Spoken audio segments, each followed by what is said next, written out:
So that tweet. Okay, before I get into it, I want to tell you something that happened. So I have my PVC. I was so excited. I finally got my PVC. If you know the story behind me even getting it is that's something different. But I've got it. We went on Sunday. My friend said to me, she asked me if I was going to go. I said I'll try to go Saturday, but I wasn't able to go Saturday. So she mentioned Sunday, and I was like, do they open Sunday? She said yes. So for those of you who want to collect your PVC, in case you don't know, yes, they open on Sunday. You could try and get in there just after service. You know, by then, especially if your service closes early, not many people will be there. So you'll be able to get there, get in, and get out anyway by the side. So I spoke to my husband, and he agreed. So after service, we went there. Got there, and yeah, they were open, and as expected, because of course I don't think many people know they open on Sunday. There weren't many people there, so I was excited, like, okay, fantastic, it shouldn't take time, we'll be in and out in a jiffy. We made inquiries and were told, write your name on the list. When it's your turn, you'll be called, and then you can go give your details and you'll get your card, and then you sign for it, etc. So we wrote our name on the list and we waited. At different intervals, the policeman with his gun would come and tell everybody, move back, step away from here, let there be space, let them have ventilation, which makes sense. Don't go and crowd the place. So everybody would move back. Then, of course, a few more people, and outside those people were coming, clearly coming from church, so more people would come, and they would come. Move back, the same cycle. But then I started wondering, they were not calling us, nothing. So I'm wondering what's happening. I was hearing them call some people, but I didn't expect to take that long. This was not getting to 30 minutes. With the number of people there, I expected to move faster. It's Nigeria. I shouldn't have expected that, right? Anyway, I digress. Meanwhile, there was a lady there. I heard her a couple of times saying, look, I'm just volunteering here or something like that, And later on, I heard her tell someone she'd been there since 6:30. So I just thought she was one of those people that volunteers to work with INEC, etc. Right? I posted it on the platform, in case anyone wanted to get their PVC. Come on and get it now. There are not many people here. Someone called me up, and said he was coming. And he came. I gave him the directions, the location. And then he gets there, and while we're there, it then turns out that they stopped attending to people because people had crowded the place. Now, I'm not even going to get into that one for today. People had crowded, we're kind of still crowding the place, and they wanted everyone to be organized. And so they're like, we're not attending to you until you organize yourselves. Understandable. And then, this my friend, and I bumped into another old friend of mine. It was fantastic seeing him. It's been a while. Two of them just take up the initiative. Like, okay, what's going on? Why are they not attending to us? What's happening? Okay, you need us to be organized. Okay, right. Everybody, let's organize ourselves. Everybody, can you move back? Please, can we create space? Please move back. Let's create space. Right? Everybody moves back. No, can we do this? Let's even move far away. And what we'll do is, your names are already on the list. If you like, enter the window. Until we reach your place on the list, they will not call you. So just go move away. We'll get someone that has a loud voice. Then they will speak. So they will call 3-4 people at a time. You come to the radio, they will attend to you, you're off, right? And so they do that. And in record time, they attend to us. I get my PVC. And then I realized that lady that I said I met, that I wrote my name on the list, that said she had been there since 6:30. Family, this lady came, dropped her kids in church, and came to get her PVC. And decided to stay there and make sure it was organized so that everybody else can get their PVC. She's not an INEC staff. She did not volunteer with INEC. She has nothing to do with INEC. She just came to get her own PVC to vote. And she decided she was going to stay and help to make sure things were organized. And then, of course, like I said, these are my friends. And then some other people who I met there who had come to get their PVC. They also started helping and volunteering, and the process started going faster. And then it got me thinking, and this is something that Papa FD, he has always said, that, and that's the mistake, the error that person made in that tweet. When they say leadership is not about the people at the top. Because you see, and this is not also to what's the word? This is exonerate to exculpate or whatever it is, not to take away responsibility from them at the top, but it's for us to understand the responsibility that we have. We have a part to play. Even with God, it's two sides. You have your part, God has his part. It's two-sided. You can't just sit down. You see, there's this Bible verse that we often quote a lot of times, where it says, stand still and let God fight for you. If you go and check that Bible verse very well, it's not stand still and let God fight for you. Moses told the children of Israel, this was when they were going to, when they had left the land of Israel and then the area of Egypt, pardon me, and then they realized that they got to the Red Sea, and it was literally, they were between the devil and the deep blue sea. In front of them, maybe that's where that saying came from. In front of them is the deep blue sea. I don't know if it was the Red Sea, sorry, the deep Red Sea. And behind them, the devil incarnate, the Egyptians were coming for them. And then they are shouting out to Moses, Moses, do something. You should have took us out of Egypt. And Moses is like, calm down. See. Just wait. Don't do anything. God will fight for you. The very next verse, God is like, are you normal? Why are you telling me? Why are you telling them to wait? My friend, what is in your hand? Stretch it out. Then I will work. You see, that's a mistake that we keep making. We are waiting for the leaders to do something because we are animals that if they don't come and do it, we will not do it. God has given us initiative. He has created us to have initiative, to have sense, to do certain things. And what he expects is a partnership in every phase of life. There should and there must be a partnership.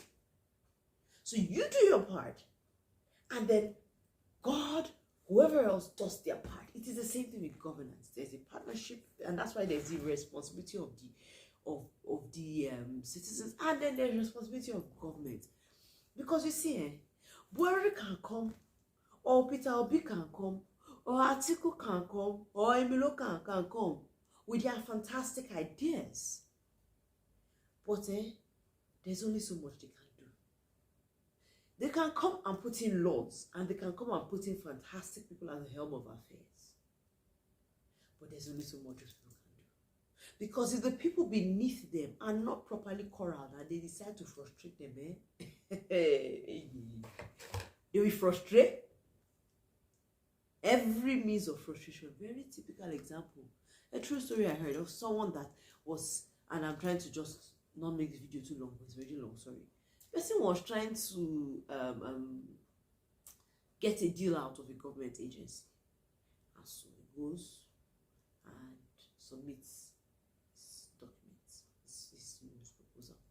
But this is the thing, this person, because he was, in with paddy with the organizer, so whenever he comes, he treats the staff anyhow, talks to them anyhow. He's very rude to civil servants anyhow. Comes, talks to them anyhow, goes in, sees the organ, the minister, and walks out. So he brings the minister, he had discussed minister and said, I'll bring your file, your proposal, don't worry. You have this idea, is good, I think we can do it, to bring it and we'll pass it through the necessary channels. Brings proposal 1, comes to follow up, they can't find the proposal. He brings proposal 2, 3, 4, 5, cannot find it. Now there was someone there that was well respected by the staff. I forget now if it was a full-time staff or if it was consulting for them. And he realizes, this gentleman that couldn't find proposal realizes that this guy is so respected. So he goes to now meet this guy and speaks to the guy, please help me. I don't know what's happening. Keep bringing my proposal. So this person speaks to the staff and they channel their complaint. Like, look, this guy is rude, treats us like we're nothing. So we decided you should go ahead and do whatever I want. But you see his proposals, they will never smell the light of day. He knows your guy at the top, but the people that are getting things done are the people at the grassroots. So long story short, this guy had to go and warn the person that was there to get the job. Look, you can't treat people this way. You have to be careful. I have begged them on your behalf. They will find your proposal. But going forward, 1, 2, 3, this is how you treat said, long story short, one proposal was found in the drawer somewhere, miraculous. Apparently, one had even been taken home, it came back. One was found under a pile of documents somewhere else, etc. They shall found it. What am I trying to say? It is a two-edged sword. If anything will change, you, I, and government, we must work together.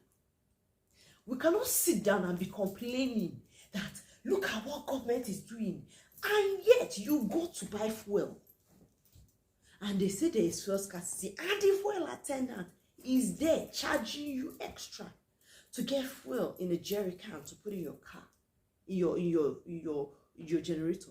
Or there is a queue, a legitimate queue, but you carry on to, don't go and say they are allowing you. You go to the other gate, that is the wrong gate, and you are paying money so that you can get fuel on time. You are part of the problem. You might not like me today. You are part of the problem. And if we are going to see any change, we must all work hand in hand. Because you see, if every Nigerian, if all of us refuse to go to that second gate and pay money, they will stop opening that second gate. And they will follow the queue. If everybody stays on the queue, we will go faster. Whether it's queue for fuel, whether it's queue where you are buying food, whether it is queue traffic, if everybody stays on that queue, everything will go faster. If everybody is consistent in the airport, consistent and agrees and says, we are not doing it, what do they want to do? But we like to take the path of least resistance. Leadership should handle it. And you are what? Like Fela Durotoye has said, like I alluded to before. Leadership is not about the position. It is about the action. So it's not until you are head of or DG or director or president, you where you are, what change are you bringing about? What are you doing? And like I said, when I went to get my PVC, it struck me because you see, this woman has demonstrated exceptional leadership. I wish I took her number. I remember her name. I don't.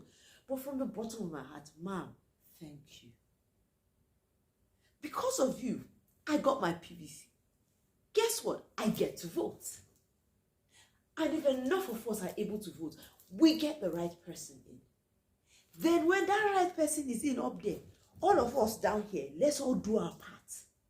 So that the change we are looking for, we will see it. It's a bit of a long video, I am sorry. But it has to be said.